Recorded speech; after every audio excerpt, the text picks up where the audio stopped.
Welcome to Tales from the Fandom, a podcast that brings a special guest out of the multiverse and straight to you. And now your host, David Ginsburg. Hey everybody, welcome to Tales from the Fandom. It is the month of September, and this month we are having guest hosts. Today's episode is hosted by Russ Moore of the Dumbgeons and Dragons podcast, and he is joined by Travis Vengroff and Kaitlin Statz, who do the White Vault and Liberty podcasts, along with a number of other many projects that they have on their plates. I hope you enjoy this episode. Thank you so much to Russ for stepping in and being a guest host, and I hope you check out the Dumbgeons and Dragons podcast. Take a look at the show notes for the links to Russ's information, as well as Travis and Kaitlin's. Hello, and welcome to a special guest host episode of Tales from the Fandom. It's a special for two reasons, and first and least important is me. I'm your guest host for this episode, Russ Moore from the Dumbgeons and Dragons podcast, where we are a D&D 5th edition actual play podcast. Links are in the description. I'm here to help out your regular host, David, who just needed to take a little break. The man has been working like a dog this year, and sometimes you just need some me time. So I'm thrilled to be able to be invited here, and even more excited to be talking to our guests today. They are two of my favorite creators out there running the company Fool and Scholar Productions, which puts out top-notch podcasts like the award-winning Liberty podcast and the White Vault, as well as graphic novels, comics, and web comics that build out the worlds they create. They have more things on the docket, obviously, which we will get to in good time. But I'd like to say welcome to these very good people, Travis Vengroff and Kaitlin Statz. Hello. Hello. Hello. Happy to be here. Yeah. Thank you so much for joining. Today, we're going to talk about both you and the amazing projects that you have going on, but as well, we're going to try and chat about some horror genres in any form that it comes, as you so eloquently put it, audio dramas, and D&D, because, I mean, I couldn't pass up a chance to talk a little shop, right? Yeah. Yeah. We love all those things. Good. First, let's, we can see where a lot of your projects are and where they're coming, but how did you guys get there? Where did Fool and Scholar Productions come from, and where did you guys meet? A long time ago. Almost 6 years ago now, we met at a comic book shop because we're nerdy, and then we started dating somehow. And then Kaitlin said we should probably start something together, and I'd never really listened to podcasts, so she had the suggestion. Well, he had created the world for Liberty for a while now with the idea of having it be the comic book. And we had noticed that it was going to take a very, very long time to produce a comic book. It just honestly takes years and years and years to get everything done, from original scripting to finally having a publishable piece. Mm-hmm. So I came up with the idea. As Travis said, he had never heard of a podcast before. And I was like, hey, Travis, let me show you what a podcast is.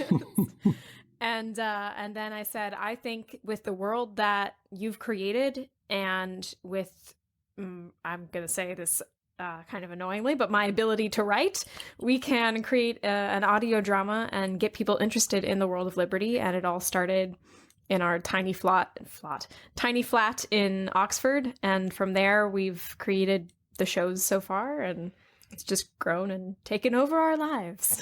Yeah, and we started listening to a horror podcast called the No Sleep Podcast, which is That was how I got him hooked on podcasts. and we're both suckers for horror. You went big then. Like, obviously, you knew that he was into horror at that point. Well, we had watched a lot of very bad and some very good horror movies. And I knew that if I could fill the void of his boredom when we were trying to cook dinner, then I could make it work. So I was like, you know what? We're going to listen to a podcast. And that shut him up long enough for him to cut up some carrots. So not big on making dinner then, are you? I'm just not very good at the things. Coordination. I'm good at editing things. Yeah. So that's my specialty. And I guess we started with our Liberty podcast. That was a lot of fun. When more than our friends listened to it, we were like beside ourselves. Oh my God. The first day that we got to that 100 download, like tiny, like very beginning. 100 people have downloaded this show.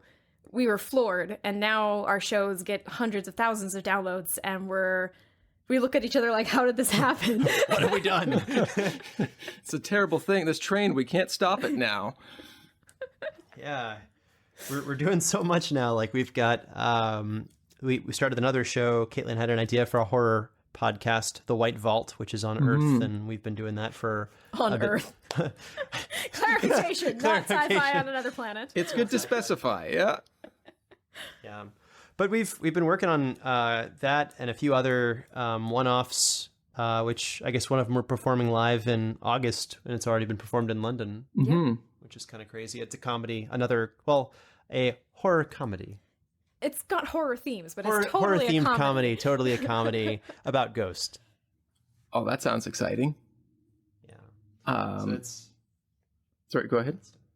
No, it's a lot of that stuff. He's mumbling to himself. Mumbling. Yeah, fair enough. Mumble away. He says I'm the mumbler, but then he's the one who mumbles. I was going into wizard trance. Hey, we're not at D&D yet. I can't take up the whole episode here. I mean, it could, but... So, you started with getting into podcasts. You started with the No Sleep podcast, but you're big into horror before that. And horror, I find, is one of those... polarizing genres where you either really love it or you really hate it. There's not much gray area. So what was kind of both of your first forays into horror that you were like, this is the reason that I like this, and I'm going to keep pursuing either watching or creating at that point? Mine was a very simple one. There was a Blockbuster video store that was going out of business in my neighborhood. Actually, it was Renaissance Video. And they had a special, 100 movies, $100. Whoa! And it was their entire horror section. And let me tell you, I watched all 100 of those films over the course of a summer, and most of them were awful. Yeah. Wow. Really awful. But I didn't know I was into horror that much until after I watched 100 horror movies over about 90 days. That's dedication. That's a lot of B movie gore right there. They weren't even B movies. There's one called The Well That Ate Children. Like, it's like a D movie. Oh, I kind of want to look it up now, but and Kaitlin, I don't know if you watched 100 in 100 days. No, but... I would refuse to watch.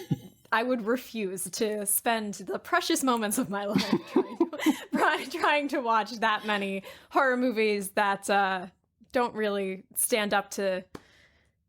Yeah, I love horror, but it has to be the quality for me. I think that it's always very interesting when people say that horror is so polarizing, and I find what really polarizes people is they either really hate the gore aspects or they don't mind it. Mm-hmm. And for me, horror is more about the psychology of horror, the part that makes your mind think about it without it having to be a visceral experience. Mm-hmm. So for me, I always go back to when I was listening to Wayne June do the narrations for like H.P. Lovecraft. Right. And that was my jam. So that was my start for really enjoying the creation of horror. I mean, of course, like almost every American child who isn't scared of things, I grew up watching all of the horror movies that my father would allow me to watch, which, being a lenient man, that was quite a lot of things. And I remember trying to scare my friends when I was like 11, watching Army of Darkness with them, which I thought was a comedy. Absolutely. I was scaring my friends, and they were like, why are we watching this? And I'm like, it's hilarious. Yeah, he's got a boomstick. Come on now. Yeah. So I guess that said, if you were to, like you mentioned, you know, and that's what I kind of like about horror myself, going back to more like Vincent Price style thriller horror. If you were to go into recommendation mode, trying to get someone who might be on the fence to see what you see in it, what would you sell them for, or sell them on rather? This is one of those things. If people aren't really sold on the idea of horror, it's a pretty wide genre, mm-hmm. and there are movies like Tucker and Dale versus Evil, which are a lot more comedic. I mean, they have horror elements, but they're not really, it's not there to scare you, but it has horror themes. Mm-hmm. So it's, that's one way of looking at it. Does it? It does. Again, I think I have a messed up version of horror. For me, that's such a comedy. It is, but for some people it's not. It's a dark comedy, yeah. Or what was the one with Shaun of the Dead? That's another kind of it's comedic, but it's got horror themes. And then on the other sort of end of the spectrum, there's like really intellectual horror, which I love. The Mountains of Madness by Lovecraft is super dry intellectual horror about like very sciencey stuff. I did not think it was dry. I really enjoyed because you understood most of it. But as you're learning about why different elements of the geography are terrifying. Well, it makes you care. It does, but it's not like a jump scare. It's the idea of something is more terrifying than the fact that it's in front of you right now, and just the fact that it exists and how it could exist in the modern world. So there's a lot of different subgenres within horror that people don't get to see very often because they're so often intimidated by something like, Nightmare on Elm Street. It's a bunch of kids having sex and getting murdered. And they'll think that's the entire genre when it could really be a lot more. Yeah, for sure. I have no idea if that answered his question. No. And now all I'm thinking about is your answer, and I can't remember the question. I can't remember the question either. That's you talk the interviewer in circles, and then eventually you start talking about something entirely different, and that's totally fine. So I think we were just talking about recommendations. That's what we were talking about. So yeah, you did touch on that with Shaun of the Dead and Tucker and Dale versus Evil, something a little in the genre, but a little softer kind of introduction to it, I guess. Yeah, like a jumping off point for people who are trying to transfer from general mass media over to a horror genre. Sure. Netflix's The Babysitter was also really good. Oh, that was the another quasi comedy. That was a comedy. Yeah, that was a comedy one. I see that one keep popping up. I haven't watched it yet myself, but if you say it's good, I'll go watch it right after we're done here. Yeah, it's a fun one. It's a fun comedy it's one. Very fun. And then if you get to like darker stuff, like The Ritual, also on Netflix, that was a good one. It's dark. It's got some like European-ish quasi. What's the Lakshi? Yeah. What? Spoilers. Oh, sorry. But it's got some European monsters to it that are pretty fun. And then we've also watched some from other countries where we're like, oh, this is based on a story that everybody knows. And we're like, sorry, we're not from India. We've never actually heard this story. And it's actually quite fascinating. We watched a recent horror movie, and it was I think my first Hindi horror movie, and that was good. That was 2 hours of a very good movie I never would have thought to have watched. And that's not for everyone, but I don't remember the name of it, but it was very interesting and different and culturally like, the trailers they're showing you before the movie even starts. It's like all these really cinematic, well-known Bollywood films that we've just never seen because we're not culturally in with it yet, but we're trying to get a better understanding of horror around the world. Yeah, that's an interesting thing that I found because we lived overseas for a year in South Korea, and their horror movie, I guess their general Hollywood-esque approach is, it comes off very different. And one of the big movies that stood out while we were over there, it came out as we were over there, is Train to Busan. And it's a phenomenal movie. Like it's got all your jump scares and your zombies and everything. But by the end, you're like, I won't spoil anything, obviously, but please don't. I've been wanting to see it. It evokes this. You're crying because they've made you feel so much for the characters that you're following through. It becomes much more than the gore and the jump scares, which are full throughout the whole thing. But yeah, I would highly recommend that one because it is well written and well produced on all fronts. Yeah, I've heard a lot of really good things. I think we just found our next film. Yeah, we just watched. Actually, our most recent horror film was Office, which is also South Korean. Okay.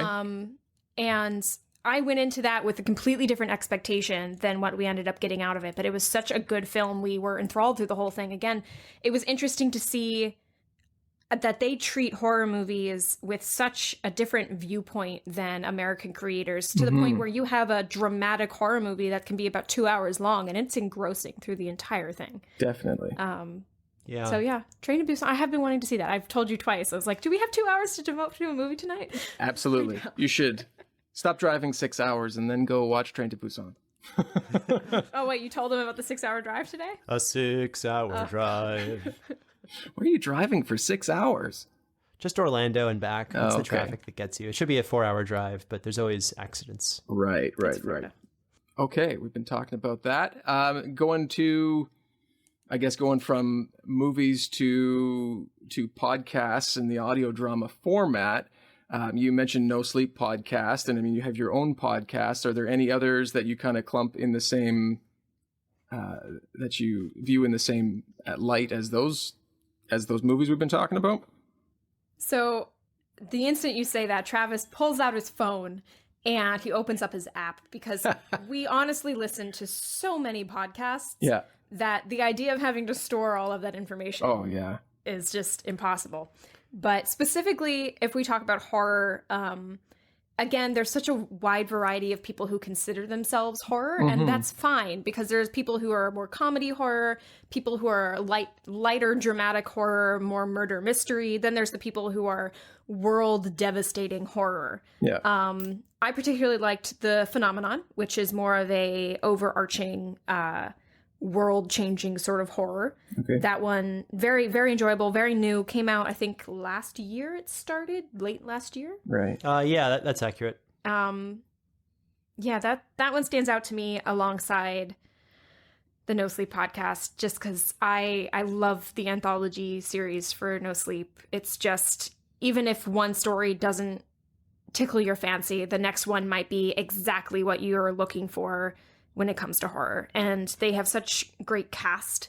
So you can get engrossed in these people's voices and the scripts, in just the amazing stories.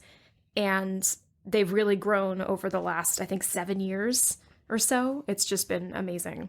Yeah, there's a lot of new podcasts that have popped up of late, like one called The Amelia Project, which has nothing to do with horror. It's not horror at all. But these are podcasts, not necessarily horror. Okay, we're going all podcasts. But like that one is completely new. It came out, I think in December it started, and it's maybe even just this year. But it's phenomenal. It's about people, a company that helps people disappear, and it's a comedy. Okay. And it's Yeah, that Amelia Project, very good. very good. But my comedy, I always recommend. I mean, I've recommended this to my parents. Yep. Like, Which it's one? Wooden Overcoats. Wooden Overcoats? Any time, because again, my Straight parents, comedy. They love British humor. It's like, a British that comedy. is such our thing. So describe it. So the Wooden Overcoats is about a Small village. it's Piffling Vale, and they have a funeral parlor. And one day, this tiny little town suddenly has 2 funeral homes instead of 1. And it's kind of like that conflict between why are there 2 now and what's going to happen. It's just it just reminds me so much of Fawlty Towers, and I loved Fawlty Towers. I was just going to say kind of like a Monty Python-esque feel, which is very much Fawlty Towers as well. Yes. Yeah, the absurdist behavior of why is there 2 and when there should be 1? Come on now. It's not big enough for 2. It really isn't. It's a tiny little town. But no, that would be that's always my comedy. I would listen to that whole thing again. Yeah. There's also another really fun one called Deadly Manners, which is a Clue-style murder mystery narrated by LeVar Burton. And that has some big names attached. So the people who are a bit scared of going straight into something indie, if they feel more comfortable with voices that they recognize, then they can jump into something like Deadly Manners, because you have people like LeVar Burton and Kristen Bell, and they are the forefront of the show, and they really are such talented actors, and they're able to tell this story, and Deadly Manners just does a great job. So for people who are looking for, I've never tried a sort of podcast that's an audio drama before, where can I start? What would I recognize? That's a great place to start. Nice. Yeah, absolutely. And we have like endless recommendations. So if you're like, okay, well, let's just move on to the next topic, because otherwise, all right, 7 hours later. Yeah, I was going to say it's now the recommendation podcast, and I should have saved that question for last. It's all right. No, that's good. No, not at all. No, that's great. I mean, a lot of the things you're kind of talking about all revolve around, well-written story and well-written characters. And if you think about some of those, either movies or podcasts, like who are some of your favorite characters, either from an in-fiction standpoint and they could be love or hate either way, or who are some of your favorite actors or actresses that portray some of these either in audio drama or on the screen? Like if you see something come up, you're going to go see or listen to that one. I will let Travis go first. Well, anything with our actors from the No Sleep podcast that we love so much, we'll check it out. That's actually Deadly Manners. Like, David Cummings is in it. Oh, we've got to check that out. The host of the No Sleep podcast. So oftentimes, if we know the voice actors, we'll check it out. But as far as favorite characters from different things, I would say, I completely blanked. No. Okay, I forgot what her name is, but the sister from The Axe and Crown. Oh, I know you're talking about. So there's a podcast called Alba Salix Royal Physician. It's a fantasy set in Farloria. Basically, the Royal Physician is like the public healthcare witch. So if you've got like a backache, but you're a centaur, it's not covered by your insurance because you've got two spines. This is the most long-winded explanation. There is a character who works at a bar, and she's honestly Petula. Yes, Petula. She is so funny whenever she's in the scenes. I'm like, oh, there's a new episode of Axe and Crown. I'm gonna go listen. And for me, it's like all about Petula. And then anytime we hear Peter Lewis when he does anything for no but he's gonna like be the murderer every time. Oh, so you're allowed to give away spoilers, but I'm not. It's in almost every time. I mean, if you've heard anything he's in, you're not wrong. Yeah. He inevitably winds up murdering something. I would say mine is Andy from a show called Marsfall. Andy is not a person. Andy is an AI. Oh, okay. But it's a very dynamic AI who's really likable, and there are complications that arise based on the morality of AI decisions that affect lives, because the show starts off with everything on fire. I just realized that both of my favorite characters are the sisters of main characters, because I also really like Antigone. Antigone is a main character. Yes, I really like Antigone as well from Wooden Overcoats. Yeah, she's the actual mortician. And she does the embalming. Oh my gosh, she's hilarious. She puts cinnamon in the embalming fluid so it smells nicer. She's hilarious. Yep, absolutely. So those are my two favorite characters. She's also allergic to the outdoors. Not anymore. They fixed it. They fixed it? They just wrote that out? I forget how. She was in a bubble for a while. Oh, that's good. See, talking to you guys, my podcast list is getting longer and longer and longer as we're going here, which is good because I like listening to them.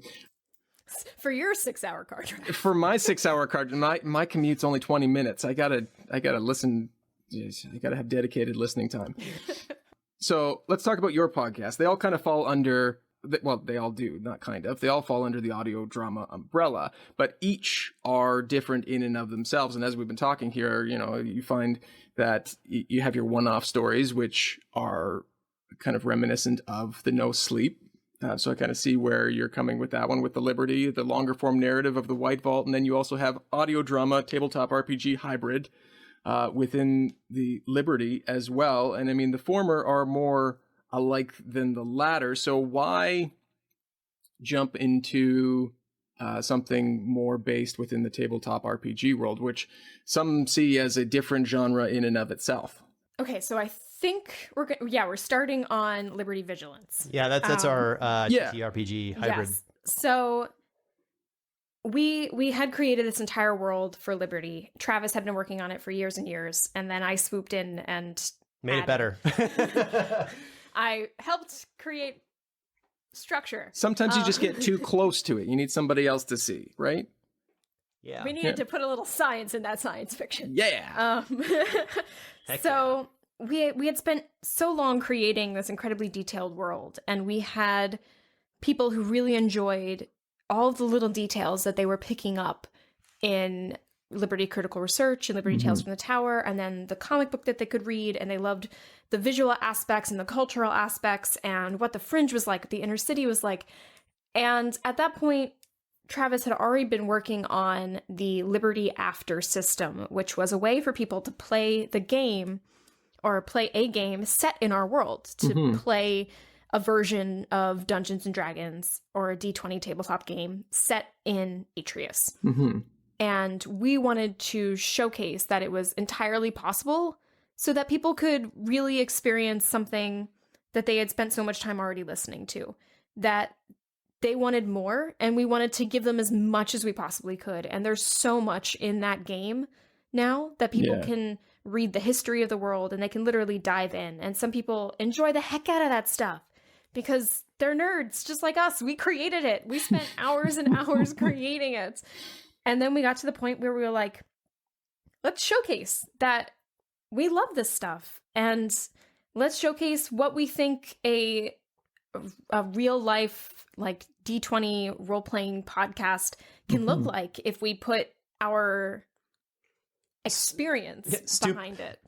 Swap out the word experience with thousands of hours of editing. It is thousands of hours of editing, but it's also our ability to rewrite some sections to make it sound like, oh, okay, I have to write this section in so that it makes more sense because Travis forgot to record 2 sections or our dog was running around in the background, so we had to delete that section. There's a lot of bloopers. There's a lot of bloopers to our that stuff, Patreon. guys. Nice. And then, okay, how do we do the sound effects for it? And how do we create tension in something that otherwise feels like you're sitting around a table playing with your friends? And that's one of those things about playing D&D that is so enthralling, is that you really do feel like you're there. And we wanted to give that feeling to the listeners as well.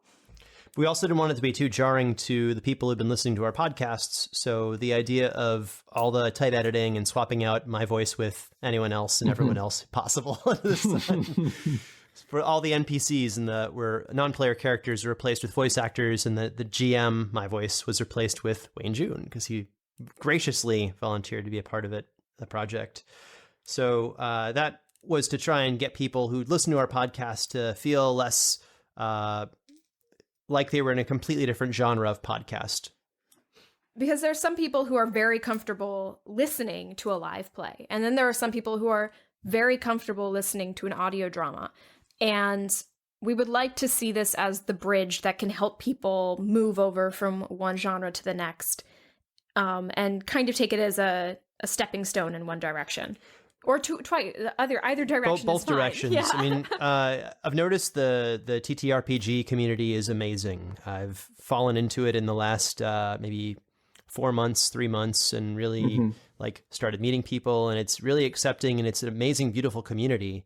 The audio drama community is also amazing and beautiful. I've been a part of that one for a lot longer, and I know like these are 2 circles that don't have very much overlap right now, but easily could. And I would be excited to see kind of a synergy between the two and more interactions between them. Actually, Alba Salix has started an actual play podcast as well, and I'm excited to see more people from both sides see what the other side can offer, because there's so many similarities, and we're all storytellers. That's kind of just what I was going to say there. Yeah, what you've done is, from what I can see and what I think is an excellent bridge. I mean, my podcast is up to a certain point, it was firmly planted in the tabletop RPG, but then you listen to a bunch of different audio dramas, and then you start incorporating sound effects and Foley here and there, just to kind of build out and flesh out the world that you're playing in, making it less sitting around a table, but still sitting around a table. So yeah, definitely something that I'm interested to see myself, just for my own selfish purposes, just getting more listenership that way, on both sides of it, right? Yeah. That said, you have a new project coming up, kind of in the same vein as Liberty Vigilance. Did you want to talk about that a little bit? It's still really Kaitlin just got through the first round of torture. So we had to transcribe the entire. We're doing an actual play fantasy RPG experience. It was going to be a one-off, like one quick short session, but they didn't die quick enough, so it had to be extended a little bit further. And it's basically like a D&D game with the cast of the White Vault, a mini campaign, as it were. And we'll see. I don't know when the release date for that is going to be. It is arduous. It's quite arduous because, again, we're trying to swap out my voice as the narrator and GM with somebody who sounds so much more listenable. You have smooth dulcet tones, Travis. Don't knock yourself down so much. You're fine. You're good. But I mean, putting yourself up against Wayne June, though, putting anybody up against Wayne June is like, come on. That's basically what we've got. We've got the main character from the White Vault, Artifact, Tanya Milojevic. Milojevic. I said her name wrong. I'll let that out. Tanya Milojevic. She's wonderful, and having her as the voice of the DM will make it sound amazing. And we'll add sound effects and creepy stuff. And the genre we're going for is also horror, and it is a lot of work to try and like find that balance of you're around a table having fun with you guys are terrified out of your minds and trying to actually go the full horror route. Right. I guess that said, is it going to be similar to the Liberty Vigilance block where there's the table talk that's around, or is it going to be more shifted to like a straight horror genre? I would say more towards straight horror genre. Mm-hmm. We were pretty serious about it when we got into it and we were recording, and sanity was a big part of it. And Eyþór, our Icelandic actor friend and compatriot, did a really great job of setting the tone at the very beginning of the series, keeping us all pretty far in character. Nice. I don't think we've mentioned the podcast title. Do you want to mention the title, or is it still secret? We can call it. It'll be called Dark Dice when it comes out. It'll be a little bit of ways away. Nice. Maybe next year at this rate, but yeah, we've got a lot of stuff going on. Cool. Yeah, something to look forward to. Kind of between here and there, you're working on the Liberty Vigilance. Any other big projects coming out between then and now, or even after then, that people should be watching out for? Well, we're actually in the process of doing 2 White Vault releases. One is coming out right now. It's called Artifact. Yep. It's Patreon exclusive. We apologize for those. It is behind a bit of a paywall for a few bucks, but we greatly appreciate those who listen to it. It's about a woman in Oxford who experiences some creepy stuff involving an artifact that she receives anonymously to study. And am I saying that right? He looked over at the archaeological scientist in the room. I don't know why you're standing like that. You have a chair. I can't reach the microphone. So yeah, we're working on Artifact that's currently being released. We're hard at work on season 2 of the White Vault, which will release October 2nd, I think it is. Yes. And we have several other projects in the pipeline that we just haven't really released to the public yet. Sure. We're working on one that is specifically is going to be for children and parents. So it's going to be more family friendly. So not a horror. Not horror. That could be the very bottom stepping stone into horror. If you like this one, kids, tune into the White Vault. That's a huge leap. One small step. Too big of a step. So we're working on that one still. That's still in the original outlining phases. It's very early on. Yeah. We have some other hidden projects that won't get spoken of in name until we reach certain milestones. Sure. And then we also have some live shows we're doing in August, week of August 10th. We're going to be in Louisiana, New Orleans. For Potter and Love Festival. We're going to be premiering a new Tale from the Tower for Liberty. For those of you who don't know Liberty, it doesn't matter. It's a good horror story. It's going to be a lot of fun. It is a sci-fi horror. It is called The Narrow, and we will be performing it live. And we will also be releasing a recorded version later on. But we are so happy to be working with some amazing fellow audio drama creators. They actually are going to be voicing some of the characters at Potter and Love and helping us bring The Narrow to life for a live audience. We actually had done one live show before in New York. We opened for No Sleep, and we got to do that as the White Vault, and that was insane. And also one of the craziest experiences you can have working with voice actors and friends you have never met before in life. Meeting a bunch of strangers in an Airbnb in Jersey City. Sounds exciting. Yes. It was absolutely wonderful. So, I mean, lots of things coming. We've kind of skipped over the D&D, so we're going to come back to D&D. You both have run games or are running games as DMs. Is D&D 5e the only system you've played in, or have you played other systems? I have played Pathfinder. I've played 3.5. I've played 4, and I've now played 5, and I will never go back because I enjoy 5 so much. 5 is the first time I've ever DM'd, and you're rather good. With 5, I've been able to get friends of mine who honestly felt like D&D was overwhelmingly complicated before. I've been able to introduce them with 5, and it's just been so much easier. Because it honestly is, they've streamlined everything. They've made it so much simpler. So the ability to get new players into the game, it's just wonderful. And to clarify to new listeners, 5 is the 5th edition game of Dungeons and Dragons. It's just come out, just being like 2 or 3 years ago. Yeah. It's fairly new, and it's the one that you'll see a lot of advertisements for.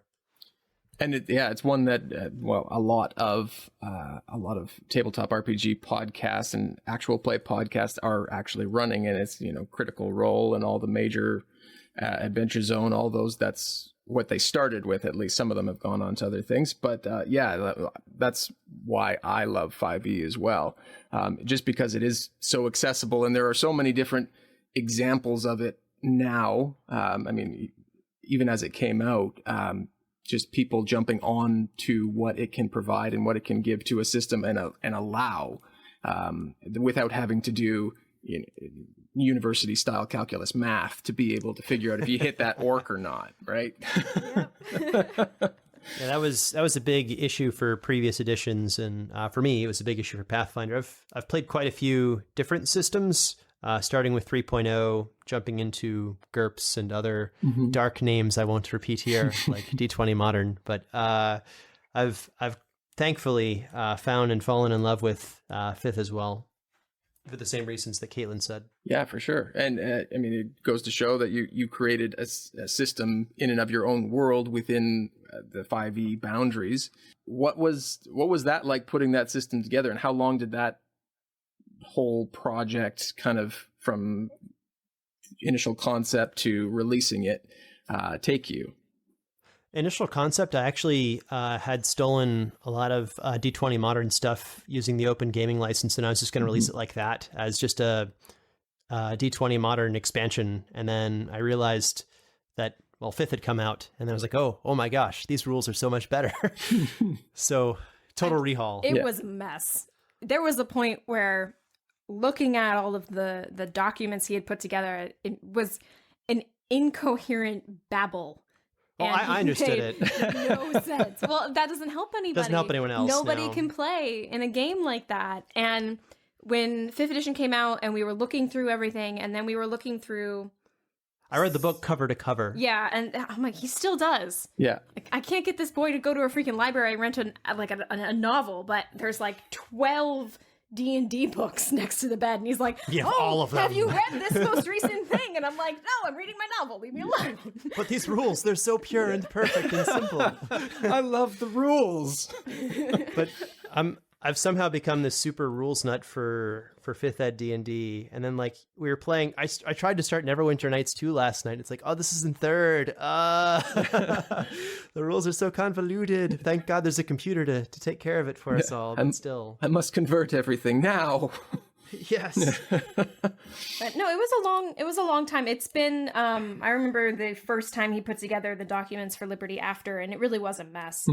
But it's gone through so many edits and revisions and just physical aesthetic changes, and honestly now it's such a fun way to play. Yeah. It's an interesting take on a modern sci-fi version of a very small world that we still make feel very large. And I cannot wait to hear what people do with the system. I think it'll be just so much fun. Working within the confines of the open gaming license and the rules set forth by 5th were really easy to work with. It did not require a whole lot of finagling to make a system that was pretty immediately balanced, because the 5th edition is very balanced by nature. If you look at something like Pathfinder, it's very easy to min-max. If you look at D&D 5th ed, it's a lot more about storytelling and figuring out rules to tell your story, and not figuring out what rules you need to tell your story, but just guiding principles as opposed to hard fast rules. But he's playing it down. He really, I mean, he's had so many different books. He's looked at, oh my gosh, I don't even know what they're called, because it was not my books to begin with. Like you said, they were like GURPS books. Vampire the Masquerade, GURPS. Just books that were so old they were falling Hero apart. System. And he's looking through them for the different types of systems that people utilized and what makes the most sense for sci-fi and how he can modify it. And it was just like a complete labor of love and so many hours.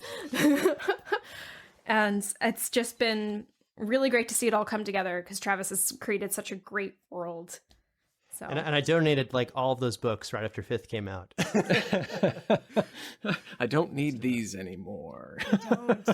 Yeah, no, I myself have purchased it and have read through not all of it yet, but most of it. And I mean, you can't tell that it started as a huge mess, so to speak. And it is really well written, and I'm excited to play some games in it and to do something in it because I love the world that you guys have created, and yeah, bringing that game to a table or to a podcast or to something is really cool. Which is another thing you guys have kind of built into that is you've asked people who either buy it or use it to submit some of the stories they do for so that you can take those or use those within your own stories that you guys develop. Yeah.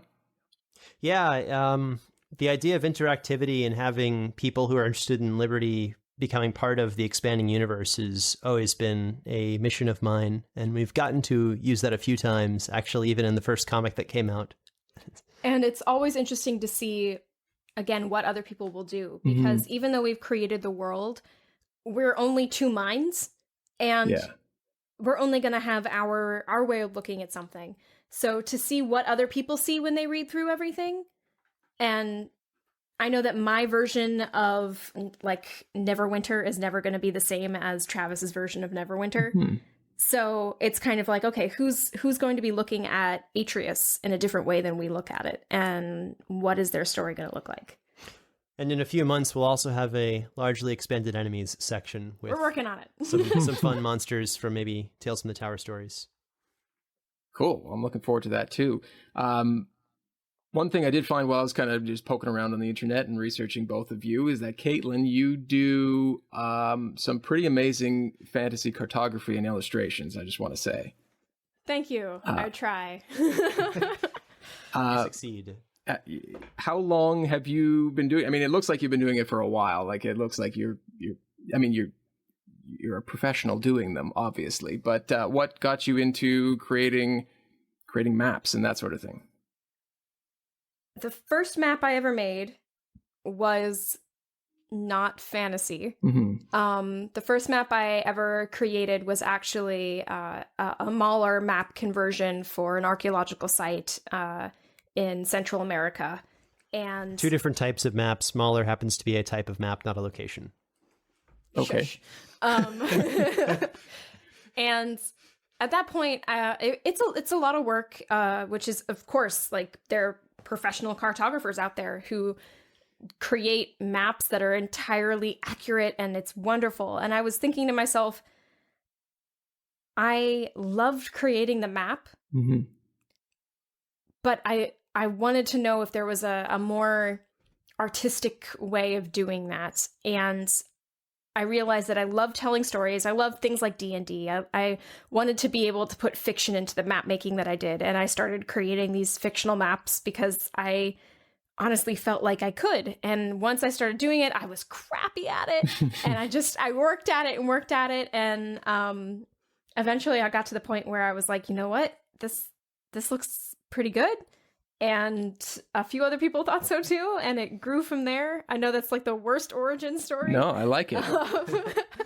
But I haven't been doing it very long, and I was at university, and then what normal people do with university, they graduate, and then they don't get a job with their degree. I mean, you're not the first one I've heard, so that's good. I know.